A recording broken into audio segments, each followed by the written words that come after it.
আজ 28শে জানুয়ারি বুধবার জানাবো আজকের বাছাই করা গুরুত্বপূর্ণ সংবাদ। শুরুতেই দেখে নেব আজকের সংবাদ শিরোনাম। সঠিক খবর পেতে চাইলে সাবস্ক্রাইব করুন, ভিডিওতে লাইক দিতে ভুলবেন না। এসআইআর এর নোটিশ পাওয়ার পর থেকেই অসুস্থ, হৃদরোগে আক্রান্ত হয়ে জোড়া মৃত্যু 2 জেলায়। ধরা পড়ল 5 বাংলাদেশি, অনুপ্রবেশের সাহায্যের অভিযোগে গ্রেফতার ভারতীয় নাগরিক।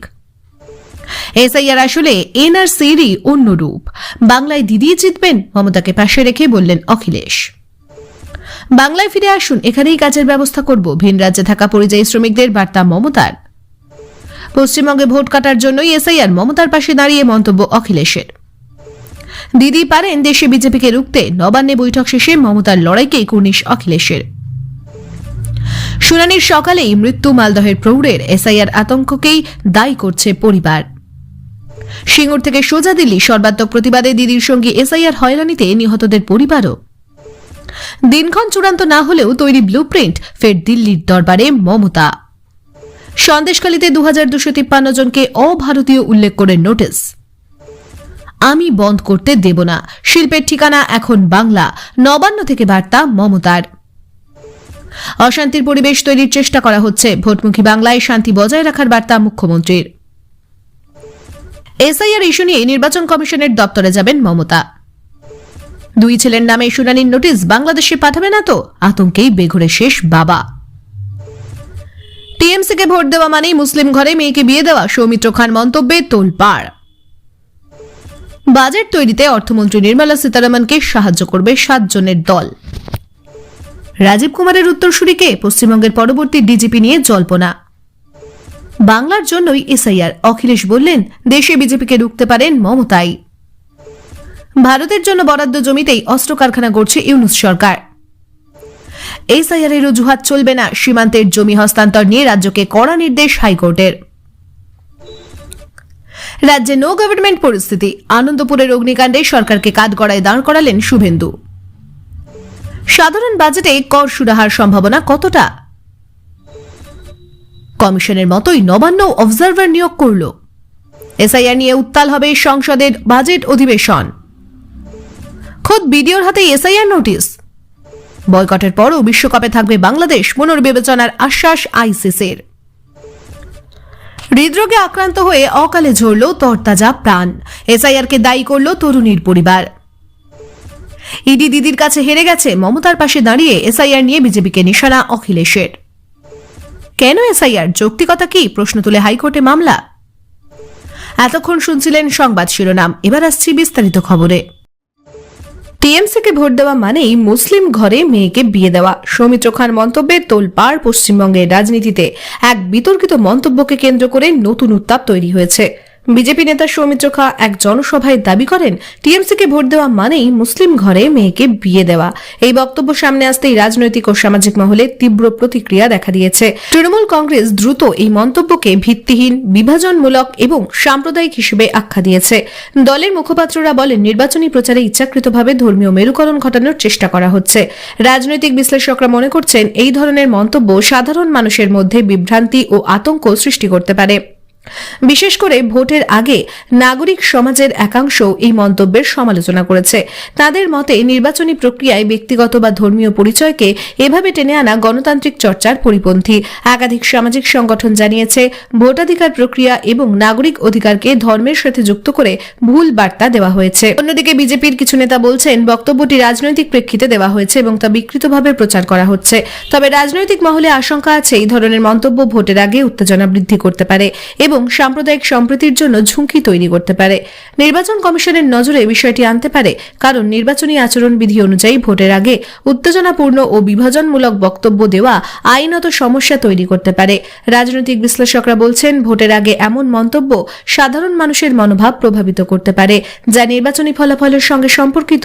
সব মিলিয়ে সৌমিত্র খান এই মন্তব্য পশ্চিমবঙ্গের রাজনৈতিক পরিবেশে নতুন উত্তাপ সৃষ্টি করেছে।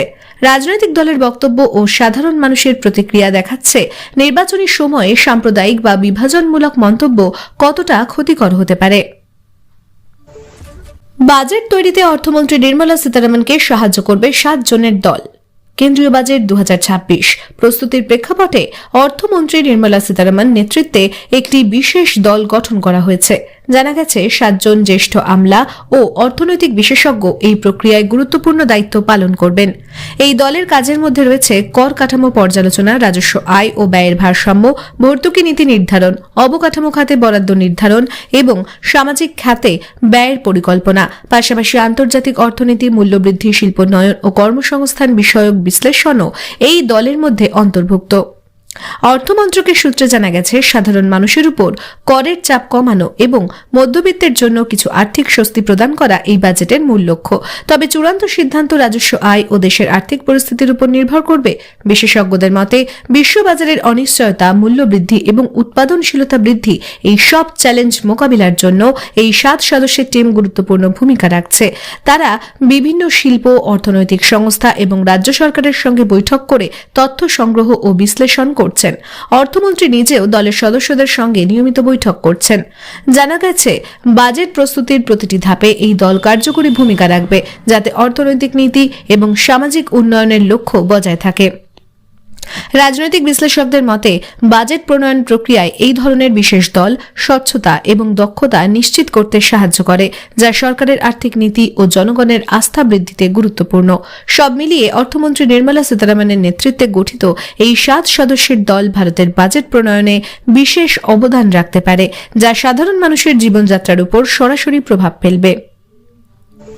রাজীব কুমারের উত্তরসূরিকে পশ্চিমবঙ্গের পরবর্তী ডিজিপি নিয়ে জল্পনা। পশ্চিমবঙ্গের বর্তমান director general of police DGP Rajiv কুমারের মেয়াদ শেষের মুখে। প্রশাসনিক মহলে তার উত্তরসূরি কে হতে পারেন তা নিয়ে তীব্র জল্পনা চলছে। সূত্রের খবর, সিনিয়র আইপিএস অফিসারদের মধ্যে অন্তত 3 জনের নাম সম্ভাব্য তালিকায় রয়েছে। তাদের মধ্যে কেউ আইন শৃঙ্খলা রক্ষা, গোয়েন্দা কাজ এবং প্রশাসনিক নেতৃত্বে দীর্ঘ অভিজ্ঞতা অর্জন করেছেন। রাজ্য সরকারের লক্ষ্য হল নিরপেক্ষ ও পেশাদার পুলিশ কর্মকর্তা নিয়োগ করা। নির্বাচন পূর্ব সময় ডিজিপি পদ অত্যন্ত গুরুত্বপূর্ণ, কারণ ভোটের সময় আইন শৃঙ্খলা ও নিরাপত্তা সরাসরি তার নিয়ন্ত্রণে থাকে। প্রশাসনিক সূত্র জানায়, নির্বাচন সীমান্তবর্তী এলাকায় নিরাপত্তা এবং আইন শৃঙ্খলা পরিস্থিতি বিবেচনা করে নতুন ডিজিপি নির্বাচন করা হবে। জল্পনা চলছে শীর্ষ নেতৃত্ব কেন্দ্রের অনুমোদন ও সিনিয়রিটি অনুযায়ী সিদ্ধান্ত নেবে। বিরোধীরা চায় ডিজিপি পদে এমন ব্যক্তি আসুক যিনি রাজনৈতিক প্রভাব থেকে মুক্ত থাকবেন। অন্যদিকে শাসক দলের বক্তব্য, নিয়োগ প্রক্রিয়া সম্পূর্ণ প্রশাসনিক নিয়ম মেনে হবে।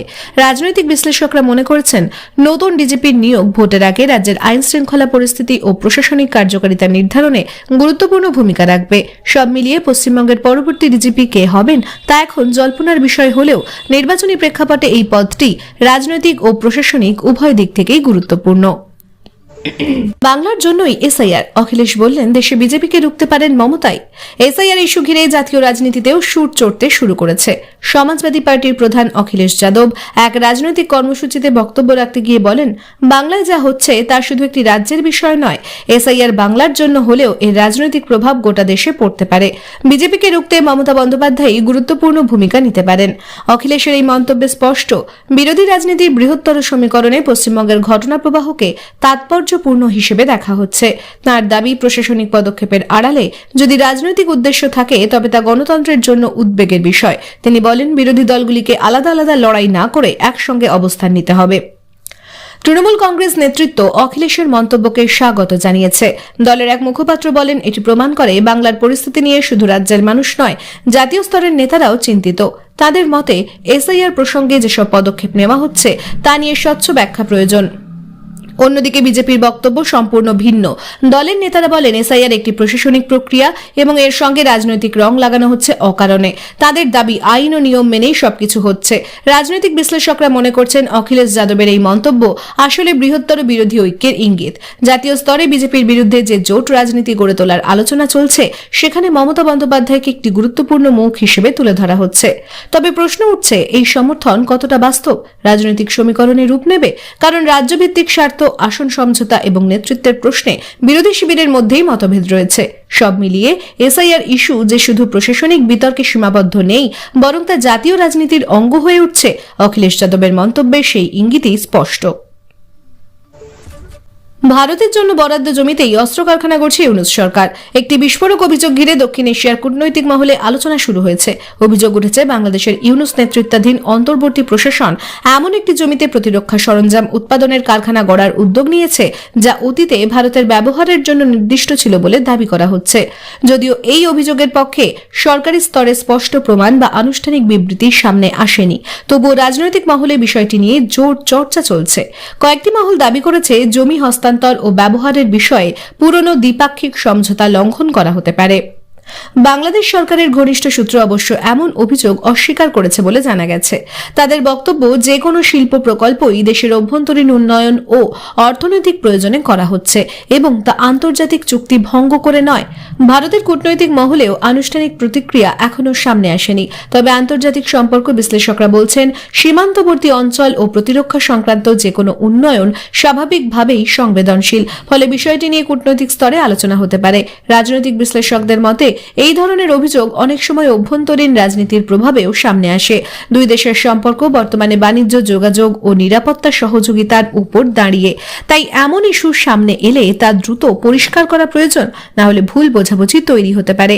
সব মিলিয়ে অভিযোগটি সত্য কিনা তা স্পষ্ট না হলেও বিষয়টি আঞ্চলিক কূটনীতিতে নতুন প্রশ্ন তুলেছে। এখন নজর দুদেশের সরকারি অবস্থানের দিকে।